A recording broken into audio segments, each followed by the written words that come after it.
Dans cette même perspective de ce qu'on vient de vivre pendant toute la semaine, sur l'humilité, le renoncement, la soumission. Bonjour pour ceux qui sont en ligne, Tatiana, Laszlo, Anne-Marie, Bénédicte. Bonjour. Prenez avec moi 1 Samuel, chapitre 24, verset 1. On va lire du verset 1 au verset 8.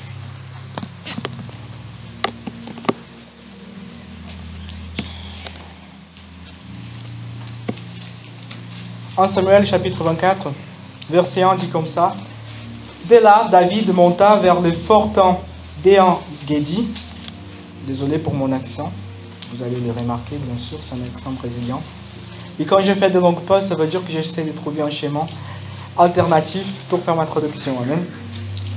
Dès là, David monta vers le fortin d'En-Gedi, où il habita. Lorsque Saül fut revenu de la poursuite des Philistins, on lui fit ses rapports. Voici que David est dans les déserts d'En-Gedi. Saül prit 3000 hommes d'élite sur tout Israël. Il alla les chercher, David et ses hommes, jusque du côté des rochers, des boucs sauvages.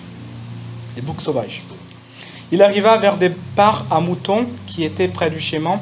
Et là se trouvait une caverne. Saül y entra pour se couvrir les pieds, pour faire ses besoins. David et ses hommes étaient assis au fond de la caverne. Les hommes de David lui dirent, « Voici le jour où l'Éternel te dit, c'est moi qui livre ton ennemi entre tes mains. Traite-les comme bon te semblera. » David s'éleva et coupa doucement les pans du manteau de Saül. Après cela, David sentit battre son cœur parce qu'il avait coupé les pans du manteau de Saül. Et il dit à ses hommes, « Que l'Éternel me garde de commettre contre mon Seigneur, les Messies, les choisis de l'Éternel, une action telle que de porter la main sur lui. Car il a les Messies de l'Éternel. » Par ces paroles, David arrêta ses hommes et les empêcha de se dresser contre Saül. Puis Saül se redressa pour sortir de la caverne et continua son chemin. 1 Samuel chapitre 24. Je vais prier. Saint-Esprit, merci de prendre la direction de ces moments. Merci Seigneur de partager tes pensées, les pensées de ton cœur, ce que tu as préparé pour nous ce matin, Seigneur, que tu puisses nous les donner et qu'on puisse les recevoir.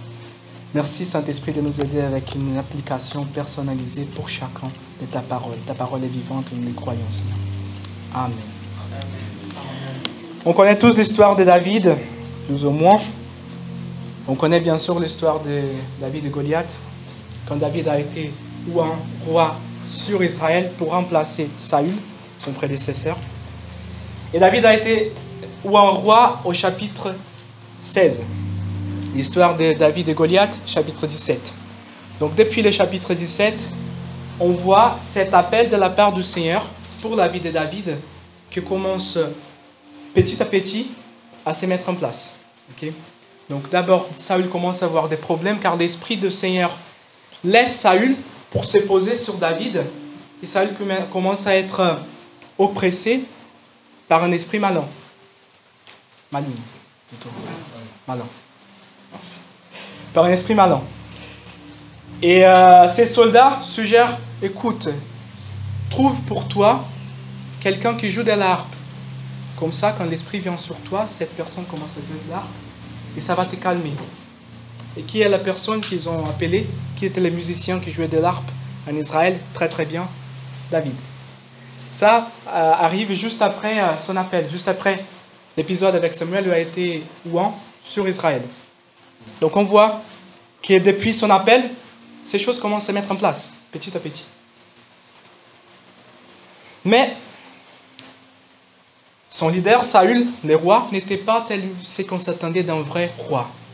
Il avait beaucoup de jalousie, la Bible nous dit. Le peuple voit en David, surtout après l'épisode avec Goliath, un leader, quelqu'un de très courageux. Et les gens sympathisent avec David. Et Saül, il est jaloux. Il commence à persécuter David.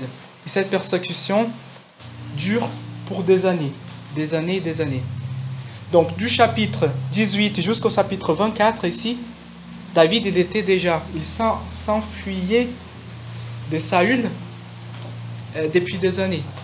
Et cet épisode-là, ce n'est pas le seul où David a l'opportunité, l'occasion de tuer Saül, de mettre fin à cette période de persécution et de finalement saisir la promesse de devenir roi. Regardez que dans la tête de David, il était roi sur Israël depuis des années. Le peuple était avec lui aussi.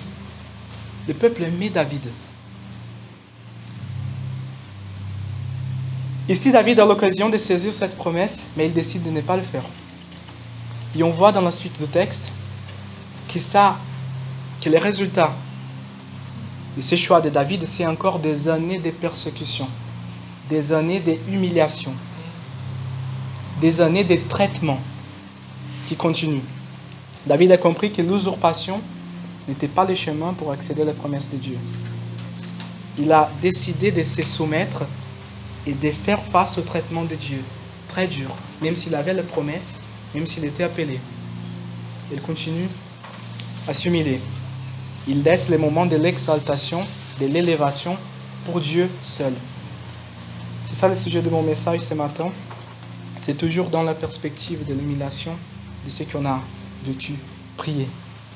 Et j'ai dit très souvent que le problème de prière, c'est que Dieu les répond.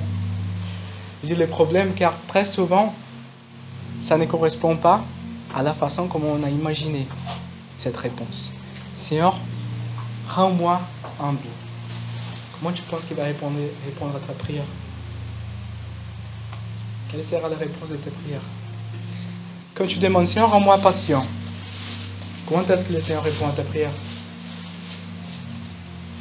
Il te ramène et te porte des situations, des personnes pour travailler la patience en toi. Seigneur, rends-moi humble. Comment est-ce que le Seigneur va répondre à ta prière? Le but de mon message aujourd'hui, c'est que sur la base de la Bible, on ait ce qu'on aura besoin pour identifier des opportunités, des occasions, des situations que Dieu va mettre devant nous pour travailler ça. Peut-être un brebis plus difficile pour un pasteur, peut-être un chef plus difficile pour un employé.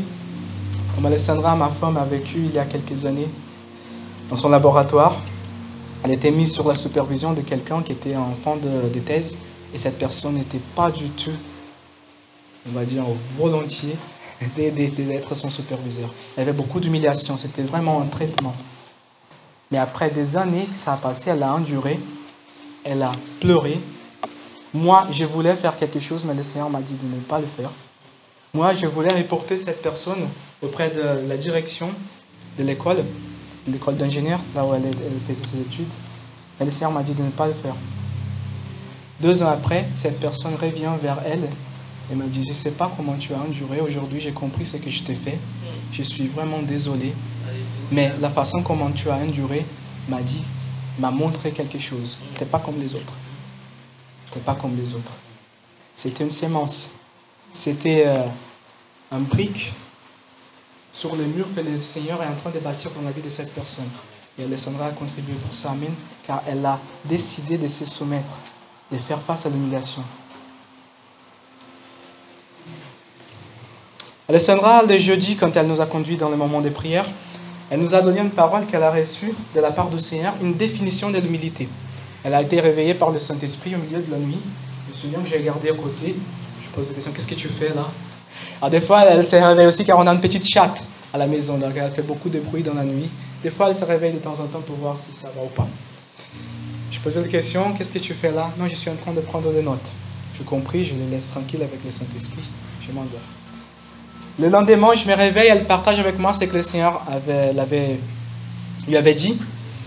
Et Alessandra, est-ce que tu peux répéter, s'il te plaît, la définition de l'humilité que le Seigneur t'avait donnée? Tu l'as? Vas-y.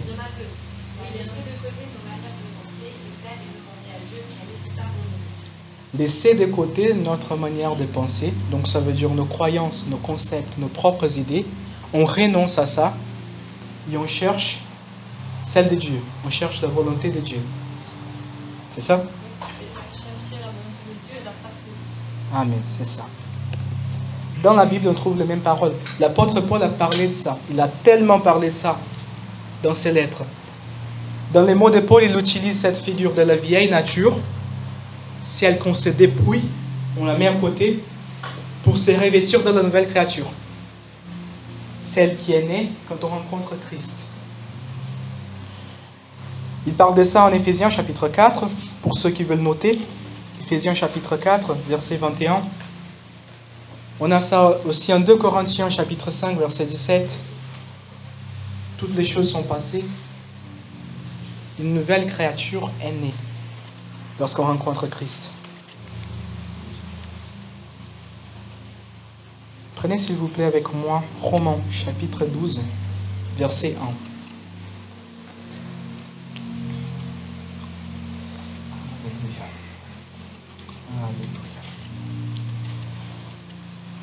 Romains chapitre 12, verset 1. Je vous exhorte donc, frères, par les compassions de Dieu, à offrir vos corps comme un sacrifice vivant, saint, agréable à Dieu.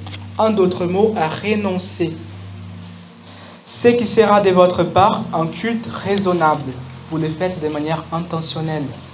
Ce qu'on fait, on a l'intention de le faire. L'Esprit ne va pas le faire à notre place. Regardez. Ce que vous faites par un culte raisonnable. Deuxième point, ne vous conformez pas au monde présent, mais soyez transformés par le renouvellement de l'intelligence. Et le résultat, afin que vous discerniez quelle est la volonté de Dieu, ce qui est bon, agréable et parfait. Voilà la parole qu'Alessandra a reçue par rapport à l'humilité. Renoncer, être renouvelé, connaître la volonté de Dieu. C'est laisser à côté ce qu'on pense déjà, nos croyances, nos idées, nos concepts, on met ça de côté. On se soumet à un processus, ce que la Bible va appeler le renouvellement de l'intelligence. Amen. Et le résultat, c'est qu'on connaît. Ici, dans cette version, il dit « pour que vous discerniez quelle est la volonté de Dieu ». Les autres versions vont dire « pour que vous puissiez expérimenter, passer à la pratique ce qui est la volonté de Dieu ». Ce processus de renoncement, lorsque je laisse de côté, c'est que je pense déjà tout ce qui est lié à la vieille nature. On arrive à Christ avec une charge. On vient charger. C'est normal. C'est le fruit de ce qu'on a vécu, ce qu'on a appris de nos parents, à l'école, la société. On est bombardé par des informations et des idéologies partout. C'est normal, on porte ça. On vient à Christ comme ça. Mais le plan de Christ, ce n'est pas qu'on reste comme ça. Regardez, il nous demande déjà, comme un culte raisonnable, de manière intentionnelle, à reconnaître devant lui. Je ne connais pas, je n'ai pas ta sagesse, je n'ai pas ta connaissance. Ce que je connais, c'est tellement petit. Mais toi, tu connais la fin avant le début. Toi, tu connais tous les jours de ma vie, ils sont déjà écrits dans ton livre. C'est toi qui l'essayes, non pas moi. Moi, je décide de renoncer devant toi. Moi, je mets à côté la vieille nature. Moi, je mets à côté ce que je sais déjà. Moi, je décide de faire de la place. Amen. Et en le faisant, on crée de la place pour que notre intelligence puisse être encore renouvelée. Pour qu'une nouvelle source puisse jaillir. Lorsqu'on s'expose à la parole de Dieu, dans les contextes du Nouveau Testament, on n'est pas tout seul. Jean a dit que nous avons reçu une onction qui nous enseigne toutes choses. Après, Jésus lui-même, il a dit qu'on aurait avec nous quelqu'un qui prend de ce qui appartient à lui et nous donne. Et aussi, Paul, en Corinthiens, il nous a dit que nous avons l'Esprit qui connaît les pensées du cœur de Dieu. Il prend de ses pensées, il nous révèle, nous les révèle. C'est ça qu'on a accès. Quand on décide de s'exposer à un révèlement de l'intelligence, ce n'est pas quelque chose qu'on fait tout seul. La décision de faire place, de faire de la place, de renoncer, c'est à nous tout seul. Le Seigneur ne va pas le faire à notre place. La Bible le laisse clair.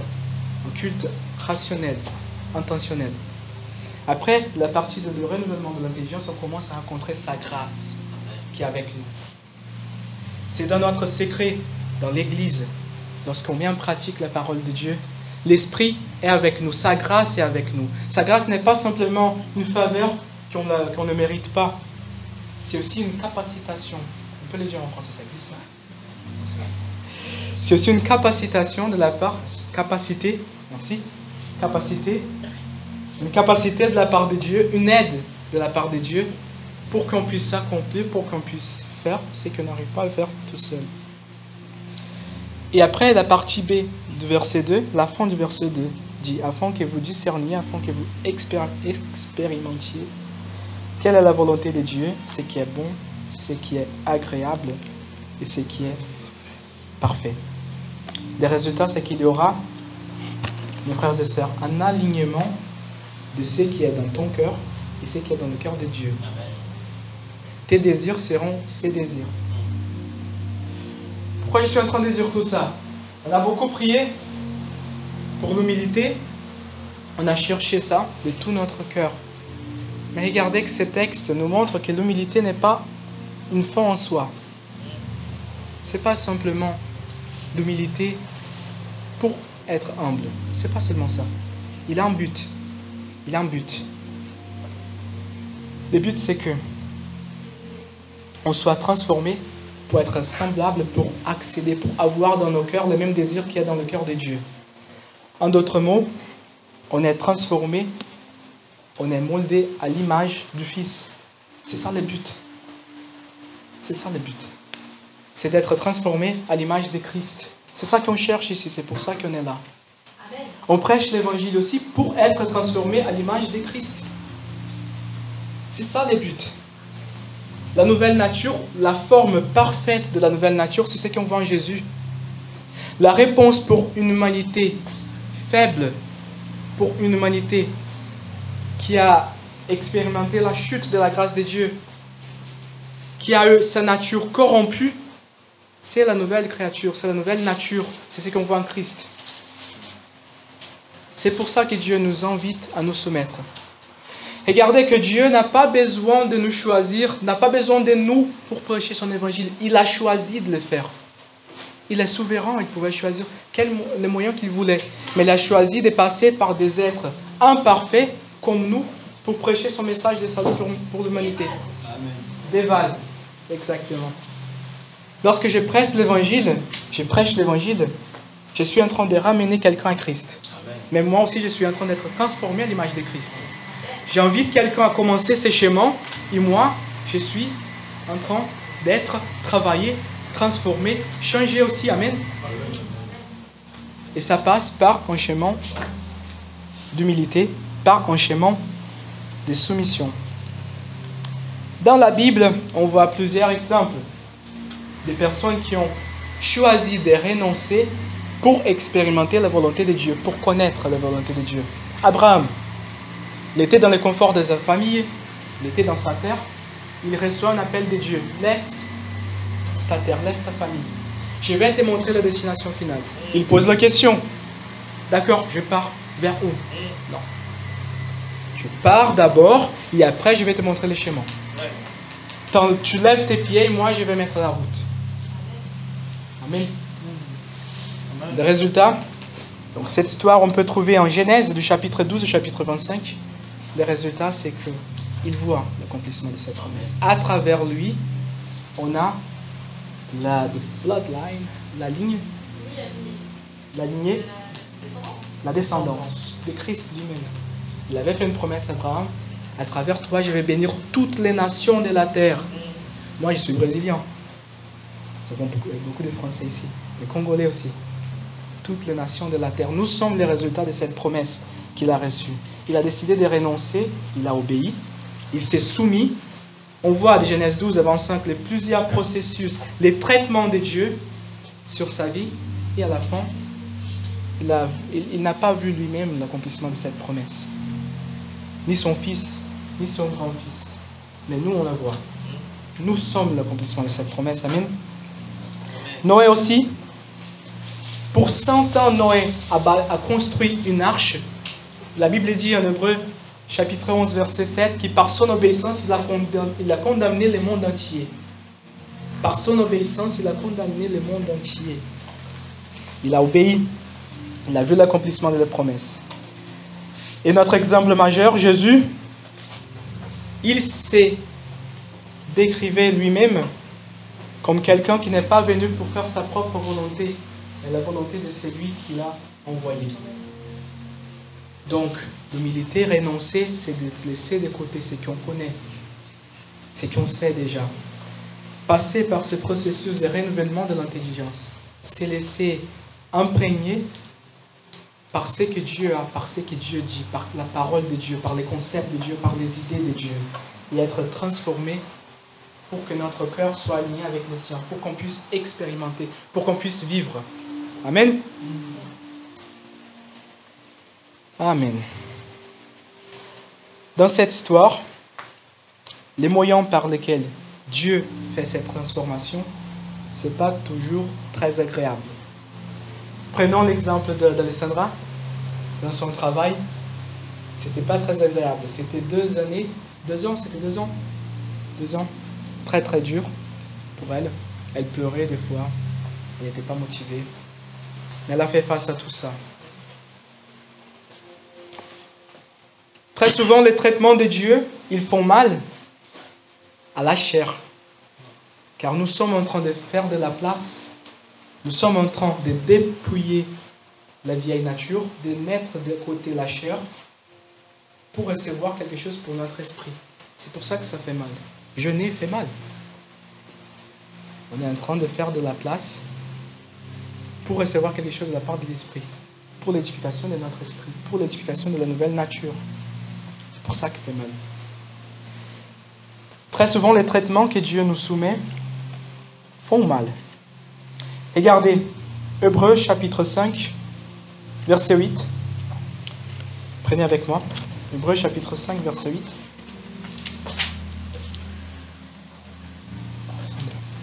Laissez-la. Tu peux me donner un peu d'eau pour s'il te plaît. Merci. Hébreux chapitre 5, verset 8.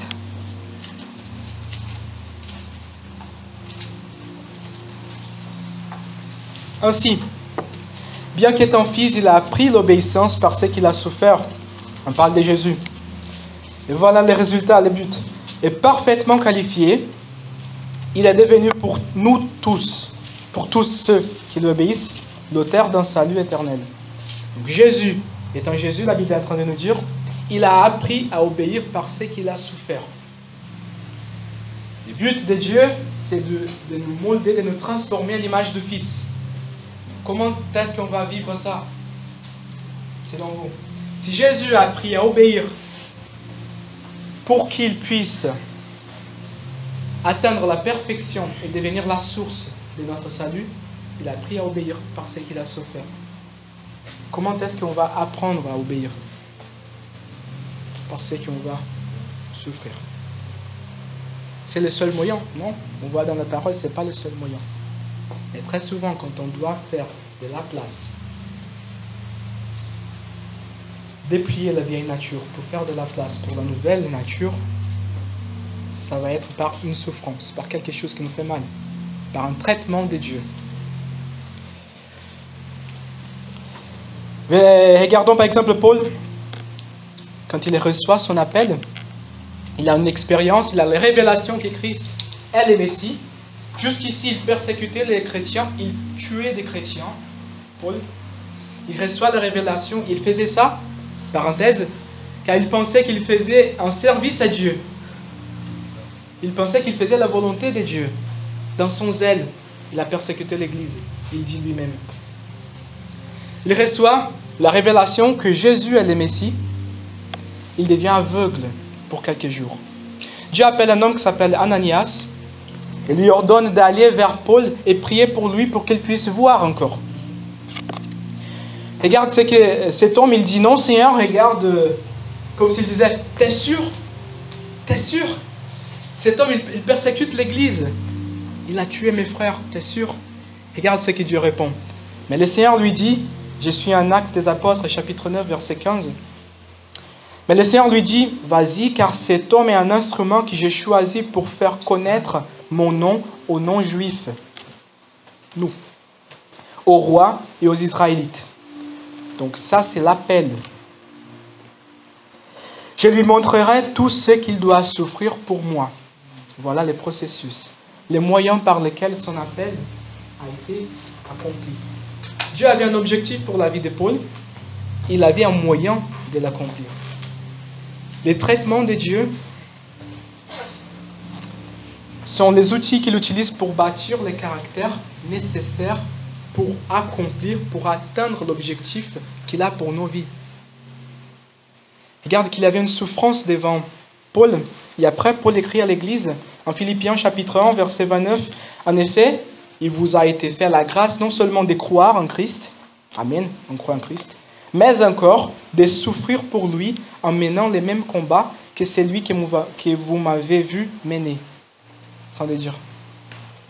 Il vous a été donné la grâce non pas seulement de croire, mais aussi de souffrir pour lui. Et le but, c'est de travailler notre caractère pour qu'on puisse être transformé à l'image de Christ. Est-ce que vous voulez ça? Est-ce que vous croyez que Christ est la réponse pour une humanité? Est-ce que vous croyez à ça? Donc mes amis, j'ai une nouvelle pour vous. La façon comment il répond à nos prières n'est pas toujours alignée à ce qu'on s'attend.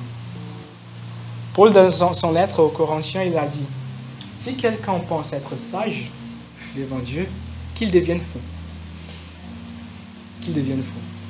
On ne va pas comprendre les moyens, les chemins de Dieu par la sagesse humaine. Par la sagesse naturelle, on a besoin d'un renouvellement de l'intelligence. Là, on va commencer à voir. Quand la situation se présente devant toi, au lieu de fuir, si jamais on fait une prière, Seigneur, est-ce que ça vient de toi? Seigneur, c'est pas correct que mon chef parle comme ça avec moi.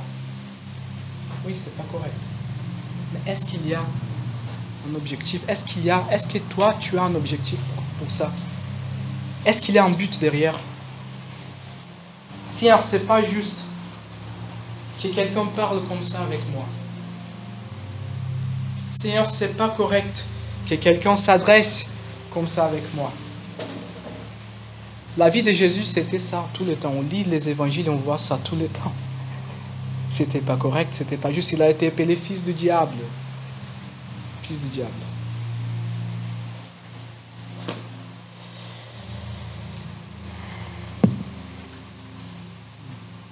Je prends encore un exemple, l'exemple de David et Saül. Je vois vraiment Saül comme un traitement de la part de Dieu dans la vie de David. David reçoit son appel au chapitre 16. Et on voit jusqu'au chapitre 27-28, quand il devient roi sur Israël, une persécution de la part de Saül. Il ne saisit jamais par ses propres efforts ou par sa propre main la promesse de Dieu. Il se refuse à le faire. Il se soumet jusqu'à la fin au traitement que Dieu a pour sa vie. Une humiliation que Dieu a pour sa vie. Il a eu l'occasion. Il avait déjà été roi sur Israël. À plusieurs reprises. Ça, on a lu un épisode, mais on a au moins 2 autres que la Bible nous raconte. Que David avait l'occasion, il avait une fois un couteau sur la gorge de Saül pendant qu'il dormait. Mais il ne l'a pas fait. Il a décidé de ne pas le faire. De se soumettre jusqu'à la fin. Car il savait que c'est lui qui a promis est capable et fidèle d'accomplir la promesse sans son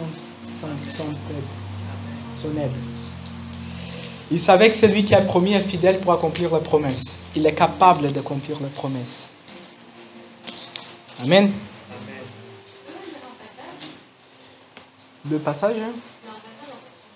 Oui. C'est 2 Corinthiens, chapitre 2, verset 7. Tu peux le dire? Oui, vas-y. Tu peux le dire? Ah, je peux dire oui. Et pour que je ne sois pas enflé d'orgueil à cause de l'excellence de ces révélations, il m'a été mis une écharpe dans la chair, un ange de Satan pour me souffleter et m'empêcher de m'embarquer. En fait, ça m'a fait penser à ça quand on a parlé du fait que Saül pouvait être un traitement de Dieu dans la vie de David. Mais en fait, les théologiens s'accordent à dire que l'écharpe dans la chair, ça pouvait être en fait un faux apôtre. Un faux apôtre et qui du coup persécutait les enseignements de Paul. Et qui du coup lui donnait plus de travail. Enfin, c'est difficile pour lui de travailler quand cet apôtre était là. Et du coup, ça lui permettait de passer un peu.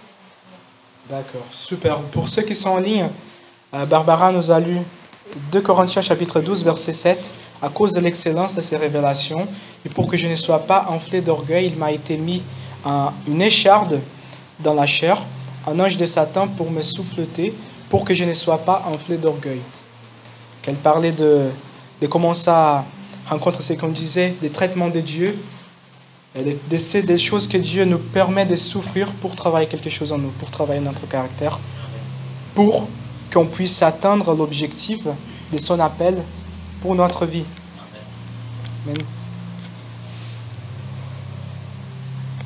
Donc, ces traitements que Dieu met devant nous, comme toutes les choses qu'on vit dans notre vie avec lui, dans notre marche avec lui, soit on se soumet, soit on ne se soumet pas. Il ne nous force pas. Par exemple, si Alessandra voulait ne pas se soumettre à cette situation, dans son labo, il avait l'occasion de reporter ça auprès de la direction, de prendre une mesure. Mais je me souviens le jour qu'elle m'a dit, je pense que le Seigneur a une raison, a un objectif. Il y a une raison derrière ce que je suis en train de vivre.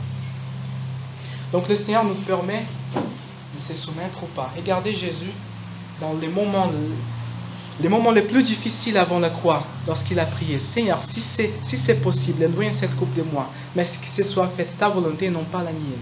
Il continue à prier, il continue à prier, il continue à prier, jusqu'au moment que les soldats arrivent. Quand les soldats arrivent, on a l'épisode avec Pierre qui coupe l'oreille d'un des soldats. Et Jésus dit non, fais pas ça. Tu penses que si je ne voulais pas, je demanderais à mon Père, il a envoyé une armée d'anges ici. Mais j'ai choisi de ne pas le faire. J'ai choisi de ne pas le faire. Il était en train de dire, j'ai choisi la croix. J'ai choisi ces chemins de souffrance. Et en Hébreu, l'auteur d'Hébreu, chapitre 12, nous dit qu'il fait ça car il voyait les résultats au-delà de la croix. Il voyait les résultats de la croix. Il regardait de loin les résultats. Toi et moi. C'est pour ça qu'il a enduré la croix. C'est pour ça qu'il a enduré la souffrance. C'est pour ça qu'il a enduré les traitements. Mais il savait que c'était un traitement de Dieu. Amen. On a besoin de ces discernements. On a besoin de ces discernements.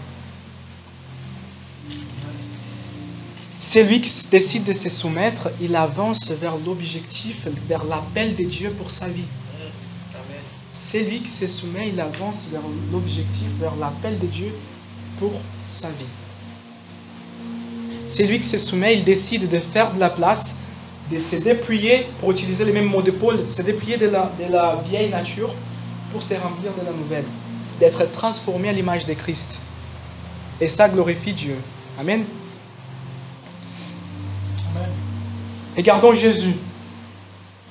Jésus avait parmi les 12 disciples quelqu'un qui allait les trahir. Comment est-ce que Jésus a géré ça? Qu'est-ce que Jésus a fait par rapport à Judas? Rien. Il l'a laissé là. Car pour l'objectif, l'appel de Dieu pour la vie de Jésus, quelqu'un qui le trahit aidait dans le processus, était aligné avec le but, était aligné avec l'appel. Là, je suis venu pour sauver le monde. Et ça passait par une histoire de trahison. Donc, avoir Judas au milieu des disciples, aider dans ce processus, il n'a rien fait. Mais regardez maintenant lorsque il révèle aux disciples, nous allons arriver à Jérusalem et je vais souffrir beaucoup de choses dans la main des autorités religieuses. Et Pierre dit non, non, non Seigneur, ça ne va pas t'arriver, il dit derrière moi Satan. Car ta tête, les désirs de ton cœur, c'est les désirs des hommes et non pas de Dieu. Donc vous voyez, non. Ça, ce n'est pas lié avec mon appel. Derrière moi, Satan. C'est lui qui était bienveillant envers Jésus. Il a dit derrière moi, Satan. Mais c'est lui qui allait les trahir, il l'a laissé avec les autres. Car un aidait dans le processus, dans le développement, dans la croissance de son appel. Et l'autre non. L'autre était contraire. Il faut le discernement. Tout seul, on n'arrive pas à discerner ce type de situation. Quand est-ce que Dieu met un traitement devant nous? Quand est-ce que Dieu met un brebis difficile? Quand est-ce que Dieu met un chef difficile? Quand est-ce que Dieu permet quelque chose pour traiter quelque chose? Pour développer quelque chose? Ce n'est pas toujours facile. Peut-être qu'il y aura des larmes dans ces processus. Ce n'est pas toujours facile. Mais Dieu sait. Dieu a un but. Dieu a un objectif. Dieu a un objectif. Ce qui est en train d'être généré en nous, dans ces processus, c'est pour l'éternité. Dieu est en train de travailler quelque chose en toi qu'il va utiliser dans son royaume éternel. Il a un but pour ça. 2 Pierre chapitre 1 verset 5. Pour cette raison même, faites tous vos efforts. Qui fait les efforts? Dieu ou nous? C'est Dieu ou moi qui fait les efforts? Je ne vous entends pas? Pour cette raison, faites tous vos efforts afin d'ajouter à votre foi, les moyens par lesquels vous avez été sauvés, la qualité morale, la connaissance, à la connaissance, la maîtrise de soi, à la maîtrise de soi, la persévérance, à la persévérance. Quand est-ce qu'on doit être persévérant? Quand est-ce qu'on doit être persévérant? Dans la souffrance. 2 Pierre chapitre 1, verset 5. Du verset 5 au verset 11. À la connaissance, la maîtrise de soi, la maîtrise de soi, la persévérance, à la persévérance, la piété, à la piété, l'amitié fraternelle, c'est ce qu'on est en train de vivre ici aujourd'hui, à l'amitié fraternelle, l'amour. En effet, si ces qualités sont en vous et se développent, sont en croissance, elles ne vous laissent pas inactifs ni stériles pour la connaissance de notre Seigneur Jésus-Christ. Vous êtes en train d'être moldés à son image. Je passe directement au verset 11. C'est ainsi, en effet, que l'entrée dans les royaumes éternels de notre Seigneur et Sauveur Jésus-Christ vous sera largement accordée. Une autre version dit, c'est comme ça que vous allez être parfaitement pourvus. Pourvus, c'est ça, non? Pourvus. Provided. Pourvus. Pour entrer dans les royaumes éternels du Seigneur. Ça veut dire que les choses qu'il est en train de travailler dans notre caractère ici, maintenant, on va les utiliser dans son royaume éternel. Ce n'est pas juste pour cette vie, c'est pour après. Nous sommes en train d'être transformés à l'image de Christ pour vivre, pour montrer, pour mettre ça à sa disposition dans son royaume éternel. Est-ce que vous voulez ça? Est-ce que vous désirez ça? Amen. Ça fait mal à la chair, ce processus, car la chair est en train de mourir et faire de la place dans ces processus pour que l'esprit, la nouvelle nature, puisse grandir et l'occuper. Amen. Amen. Donc, passons à la pratique. On a vu les concepts, la base sur la Bible. On a vu qu'il y a des traitements que Dieu permet qu'on passe par des situations difficiles, par des situations faciles aussi. Ça peut être un traitement. Mais comme on a prié pour l'humilité cette semaine, et Dieu répond à nos prières, il y a des situations qui vont se présenter pour nous humilier. Et je ne dis pas humilier encore dans le sens de la sagesse humaine, mais de la sagesse de Dieu. Humilier, s'humilier, c'est décider, c'est renoncer à ce qu'on croit, à nos propres idées, à nos propres concepts, pour chercher des concepts, des idées de quelqu'un d'autre. Dans notre cas, Dieu. Nous cherchons la volonté de Dieu. Dans la pratique, comment on peut vivre ça? La première chose, je l'avais déjà évoqué le jeudi, dans la réunion de prière, c'est la confession des péchés. On peut vivre ça, on peut s'exercer tous les jours dans ça. Confession des péchés. C'est venir devant un être qui est parfaitement saint et parfaitement miséricordieux. De confesser devant un être parfaitement saint, c'est qui ne va pas chez moi, c'est qui ne va pas là, à l'intérieur. C'est vider de tout ça pour être lavé, comme David a dit, psaume 51. Si tu me laves, moi je serai plus blanche que la neige, plus blanc que la neige. Mais si tu me laves, contre toi et toi seul j'ai péché. Moi je suis pécheur depuis le ventre de ma mère. Mais toi, ce que tu désires, c'est la vérité dans le fond du cœur. Donc je m'approche avec cette conscience que moi je suis pécheur. Mais il y a quelqu'un qui a payé le prix de mon péché pour toujours. Amen. Pour les péchés du passé, pour les péchés d'aujourd'hui, pour ceux du futur. Il n'y a plus de barrières, il n'y a plus de voiles, il n'y a rien qui me sépare de la présence de Dieu. Amen. Par le sang de Christ. La Bible dit, 1 Jean, chapitre 1, Pour ceux qui confessent leurs péchés devant Dieu, Dieu est fidèle de nous pardonner par le sang de Christ. C'est la seule condition. Croire au sacrifice de Christ. Il n'y a rien plus que tu dois faire dans ton moment de confession de péché que de te vider de tout ça, mettre ça à l'extérieur, jeter ça au pied de la croix, où ça a été déjà payé. C'est d'accepter un sacrifice, quelqu'un qui a payé les prix à ta place. Si toi tu as une dette, et quelqu'un paie cette dette à ta place, la dette est payée, n'est-ce pas? La dette du péché, on avait une dette de péché, et le salaire du péché, c'était la mort. Jésus est mort, Jésus a payé. Nous sommes libérés de tout ça. Nous sommes libres aujourd'hui. Donc, en confessant notre péché, c'est un exercice d'humilité, de renoncement tous les jours. Seigneur, j'ai fait ça de manière consciente ou de manière inconsciente. Si c'était de manière consciente, c'est car j'ai pensé, j'ai obéi à ce que ma chair me disait.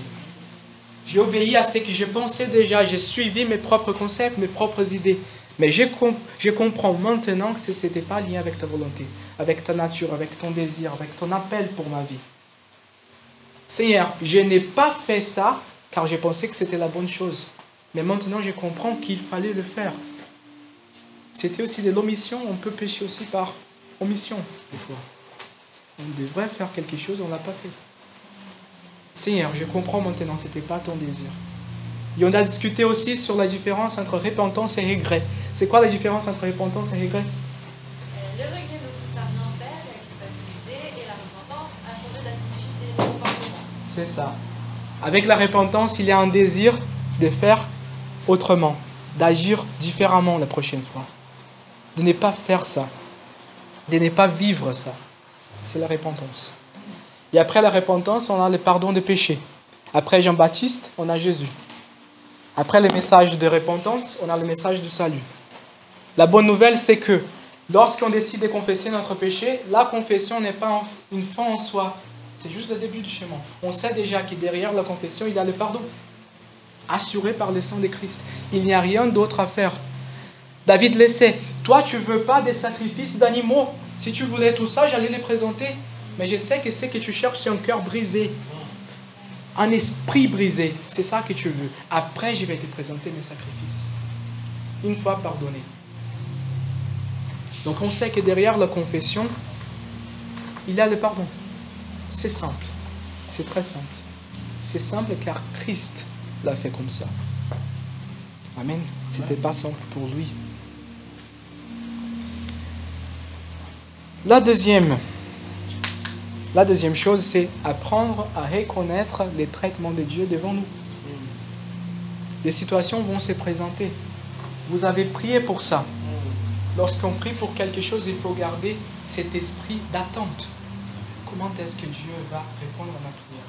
J'ai prié le matin, je sors de mon moment avec Dieu. Comment est-ce que Dieu va répondre à mes prières? J'ai prié pour ma famille. J'ai prié pour mon fils. J'ai prié pour ma soeur. J'ai prié pour mon père, pour mon chef. Comment est-ce que Dieu va répondre à ma prière? On reste attentif, comme Paul l'a dit. On essaie de profiter toute porte ouverte. Tu veux une porte ouverte, hop, on rentre. On reste actif et réactif aux réponses de Dieu. Aussi pour les traitements. Apprendre à reconnaître un traitement d'humilité, l'humiliation de Dieu dans nos vies, ce n'est pas très simple. Car on n'aime pas ça. On n'aime pas passer. On n'aime pas passer par ça. On n'aime pas. Quelques exemples dans la parole, on a Jacob. C'est lui dont le nom signifiait tricheur. Tricheur. Il a volé les droits du premier-né de son frère. Et après, on voit un traitement de 20 ans à peu près de Dieu sur la vie de Jacob jusqu'à ce qu'il revienne à sa terre, à sa famille. Il a dû laisser sa famille car son frère voulait le tuer. Il a dû laisser sa famille pour vivre avec son oncle. Son oncle était très difficile, comme un Saül, qui a essayé aussi de voler de lui. C'était un traitement de Dieu. Il a vécu avec cet homme. Il voulait se marier avec une femme qui s'appelait Rachel. Mais son oncle lui a triché, il a donné Léa, c'est ça, non? Léa. Il s'est marié avec Léa. Il a travaillé encore plusieurs années pour avoir Rachel. Et après, il avait des problèmes encore avec les bétails, si je ne me trompe pas, les bétails. Il voulait voler tout ça aussi, il voulait avoir de l'avantage sur le travail de Jacob. Un autre mot. C'était un traitement de Dieu. Lorsque Jacob laisse cette terre, il revient, il est un autre homme. Il est transformé par la souffrance. Abraham aussi, et qui a plusieurs reprises, après avoir reçu la promesse, il faillit encore. Il galère à faire confiance à ce Dieu qui a rempli la promesse. Avec sa femme, ils essaient même de remplir la promesse par ses propres efforts. Il a un fils avec son esclave, Ishmaël, c'est ça? En français, Ismaël. Ismaël, c'est pas le remplissement de la promesse, c'est la version du remplissement de la promesse par Abraham. C'est comme si David avait tué Saül par ses mains. C'était le remplissement de la promesse par ses propres efforts. L'accomplissement de la promesse par ses propres efforts. Comme si David avait tué Saül pour devenir roi sur Israël. Jusqu'au moment qu'il finalement, il apprend à faire confiance. Il renonce. Il renonce à son fils. Il est prêt à faire confiance à ses dieux, à se soumettre au processus pour accéder à la promesse. Donc, reconnaître et se soumettre, on a besoin de l'aide du Saint-Esprit. On a besoin de lui tous les jours. On a besoin de ces moments de prière. On a besoin de ces moments dans les secrets, dans ces moments dans la parole. Le renouvellement, c'est la manière principale que Dieu utilise pour nous faire renouveler notre intelligence, c'est la parole. C'est de se remplir, c'est de boire d'une nouvelle source. Tu as bu de cette source toute ta vie. Qu'est-ce que tu as gagné par ça? Et c'est cette nouvelle source. Si jusqu'ici tes résultats sont ça, et tu as toujours essayé et suivi le même schéma, pourquoi tu essaies toujours le même schéma? Essaie un nouveau schéma. C'est Dieu qui l'a dit, mets-moi à preuve. Je vais te montrer si c'est vrai ou pas. Fais ce que je suis en train de te dire. Renonce à tes concepts, renonce à tes idées. Renouvelle ton intelligence et tu vas expérimenter ma bonne, parfaite et agréable volonté. Essaie. Décide.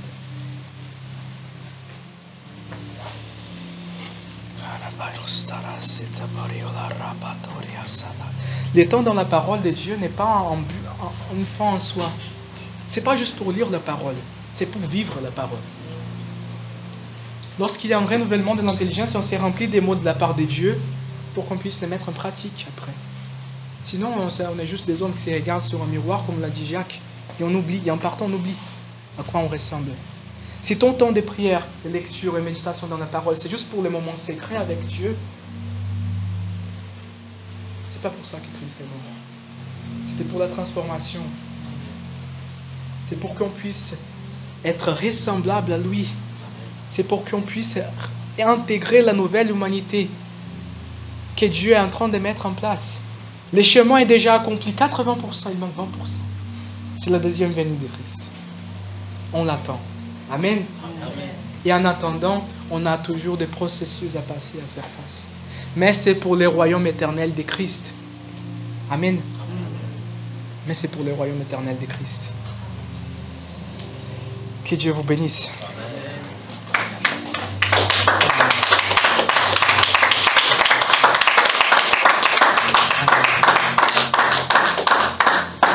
On va prendre un peu de temps maintenant pour prier ensemble. On va mettre ça en pratique. La parole est vivante. Et si elle est vraie, vraiment, ça doit donner des fruits.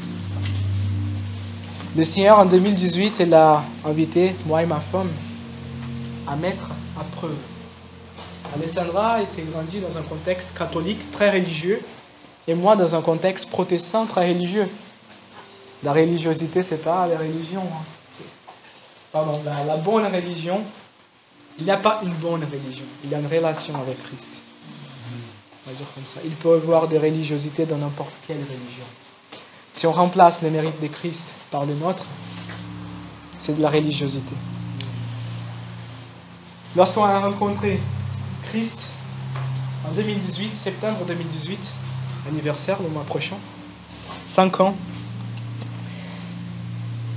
ce qui m'a choqué, c'est que le Seigneur a parlé avec moi, a parlé avec Alessandra. D'abord, il était en France.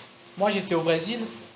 Je partais en France le lendemain pour commencer ma thèse.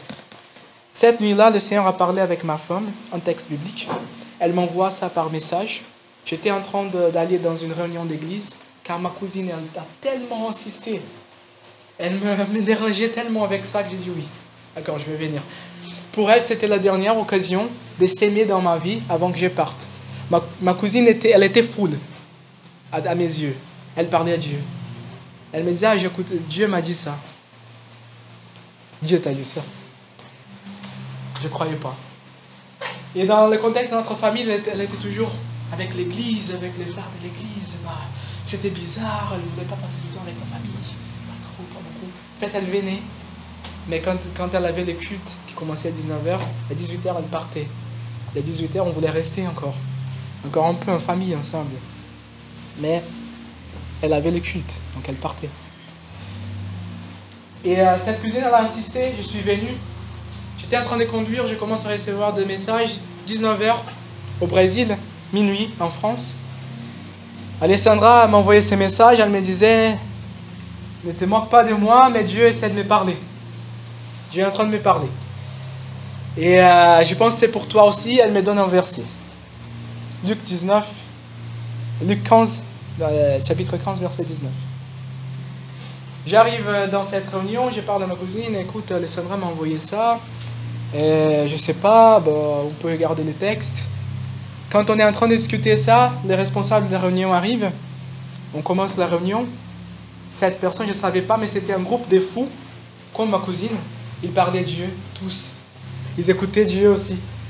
Cette personne-là, responsable de la réunion, c'était une sœur de l'église. C'était une sœur de l'église, ce n'était pas le pasteur. Ce n'était pas un prophète, c'était une sœur de l'église. Elle commence la réunion. Dieu m'a dit depuis une semaine que quelqu'un aujourd'hui ici doit écouter ça. Prenez vos Bibles avec moi en Luc 15, 19. C'était le même verset. Ce qui m'a choqué ces jours, c'est que j'ai compris que Dieu n'était pas une religion. Il est une personne. C'était ma rencontre avec Christ. C'était ma rencontre avec Christ. L'homme qui a payé pour mes péchés. Je connaissais les messages, je connaissais les chants, je connaissais la musique, je connaissais les structures de l'église. J'ai servi dans un ministère d'évangélisation pour des années.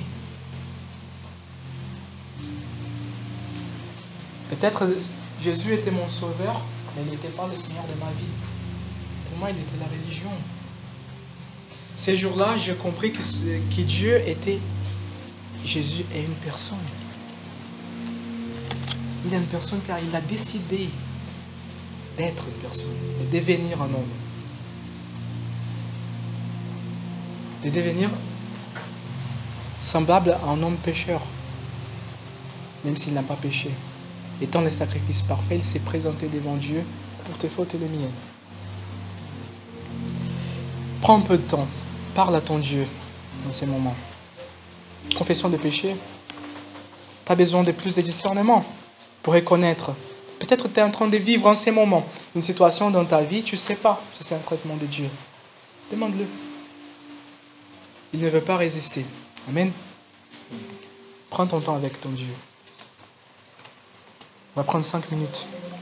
Et après, préparez vos cœurs pour la Sainte Seine. Juste après.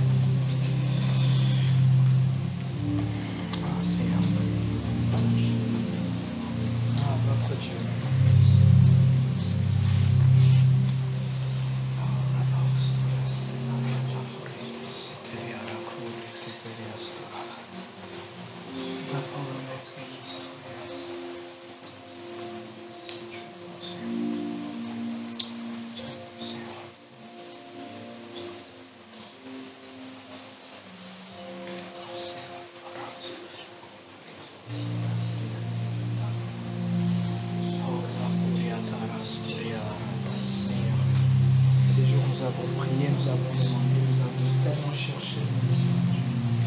Nous croyons que toi, tu es un Dieu qui répond. Nous croyons que toi, tu es un Dieu qui voit les situations. Nous croyons que toi, c'est toi qui connais, c'est toi qui sais, et non pas moi.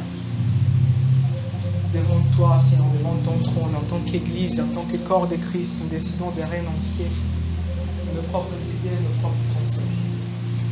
Nous décidons de renoncer à ce qu'on connaît déjà, à ce qu'on porte, et de se laisser renouveler. Nous savons, ta parole nous montre, Seigneur, que ça, c'est un exercice de tous les jours. Nous sommes appelés tous les jours à venir boire de cette source, que Dieu m'arrive très souvent. Nous sommes appelés, Seigneur, à venir boire de cette source tous les jours. Nous sommes appelés, Seigneur, à ajouter à notre foi la persévérance, à continuer à être constants, Seigneur. Pas par nos propres efforts, il n'y a pas de la culpabilité dans le processus, ça ne c'est pas de toi, on le sait. Mais il y a un objectif, il y a un but. C'est qu'il y a un alignement des pensées, des désirs, de ce qu'on a dans notre cœur, ce qui est dans le tien. Fortifie-nous encore ce matin, Seigneur.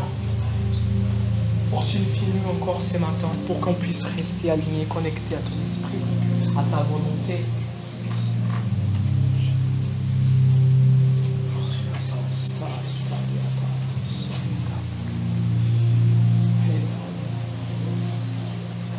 Fortifie-nous encore pour qu'on puisse reconnaître des traitements qui viennent de toi.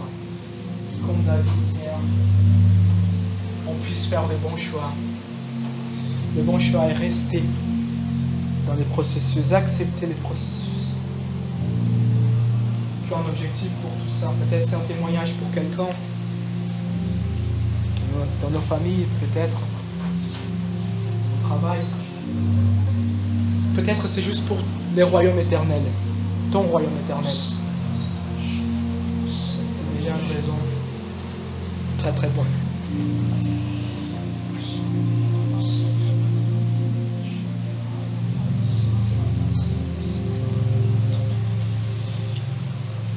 Merci Saint-Esprit. Merci Jésus. Merci pour ta parole qui nous alimente ce matin. Au nom de Jésus, j'ai ainsi prié. Amen. Amen. Amen. On va passer au moment de la Sainte Seine. Je laisse la place à Alessandra. Il n'y a plus de batterie ici. Ah oui? Bien sûr. Une batterie.